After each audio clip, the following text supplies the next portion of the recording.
காவிரி மேகதாது அணை கட்டப்படுவது தடுக்கப்படும்.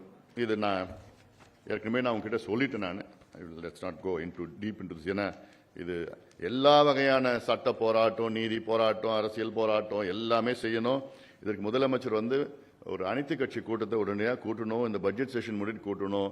கூட்டி பிரதமர்கிட்ட எங்களை எல்லாம் அழைச்சிட்டு போகணும். எம்பிஸ், எம்எல்ஏஸ் எல்லாரையும் அழைச்சிட்டு போகணும்.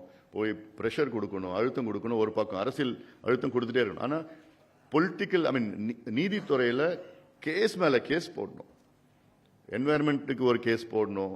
ட்ரிங்கிங் வாட்டர் எங்களுக்கு குறைஞ்சிடும்னு ஒரு கேஸ் போடணும். ஃபாரஸ்ட் கன்சர்வேஷன் ஒரு கேஸ் போடணும். இவங்க போட்ட இன்டர்நேஷனல் அக்ரிமெண்ட்ஸ்லாம் ஒரு கேஸ், மான்ட்ரியல் இன்டர்நேஷனல் அக்ரிமெண்ட்லாம் அதுக்கு ஒரு கேஸ் போடணும். இப்படி ஒன்று ஃபார்மர்ஸ், விவசாயிகள் அங்கே ஒரு கேஸ், டவுன் ஸ்ட்ரீமில் கடைமடையில் நிறைய தொடர்ந்து வழக்கில் போட்டுட்ருக்கணும். முல்லை பெரியார் அணை சிக்கல் தொடர்பாக கேரள அரசுடன் பேச்சு நடத்தக்கூடாது. போதும். சும்மா பேசி அவங்க சும்மா காலத்தை கடத்திட்டு இருக்கிறாங்க வேணுமே. அந்த பேபி டேமில் ஒரு 15 மரம் இருக்குது, அவ்வளோதான். அதை 8 வருஷமா அதை அப்புறப்படுத்திட்டு விடமாட்டுறாங்க. ஒரு 15 மரத்தை அப்புறப்படுத்தினா அது ஸ்ட்ரென்தன் பண்ணிட்டோன்னா 100 வருஷம் அது டச்சே பண்ண வேண்டாம். 152 அடி உயர்த்தலாம்.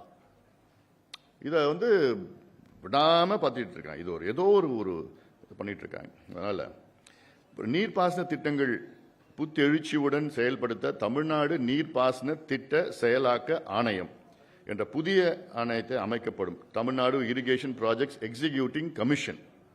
இது முக்கியமானது நீர்ப்பாசனம். ஏன்னா நான் மீண்டும் சொல்லிட்டு இருக்கிறேன், இந்த 60 வருஷமா Tamil Nadu has lost out in irrigation in a very very big way. இந்த 2 கட்சியும் 60 வருஷத்துல நீர் திட்டங்களை பத்தி கவலைப்படாம ஒன்றும் செய்யாம பேச்சு அளவு தான், ஒண்ணுமே செய்யல. மற்ற மாநிலங்கள் தெலுங்கானா, ஆந்திரா, கர்நாடகா, மத்திய பிரதேஷ், ஒரிசா, சத்தீஸ்கர், மகாராஷ்டிரா, ஈவன் குஜராத்லாம் எங்கேயோ போயிட்டாங்க இரிகேஷன்ல. லட்சக்கணக்கான கோடி இன்வெஸ்ட்மெண்ட். ஆனா இங்க ஒண்ணுமே கிடையாது. இன்வெஸ்ட்மெண்ட் எதுல கொடுத்தாங்க?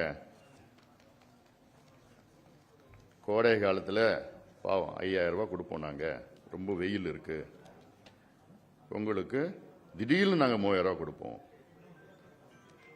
எலெக்ஷன் வருஷம் வந்துச்சுன்னா. அப்போ அடுத்தது தமிழ்நாட்டின் சாகுபடி பரப்பு அடுத்த 5 ஆண்டுகளில் 40 லட்சம் ஏக்கராக கூடுதலாக அதிகரிக்கப்படும்.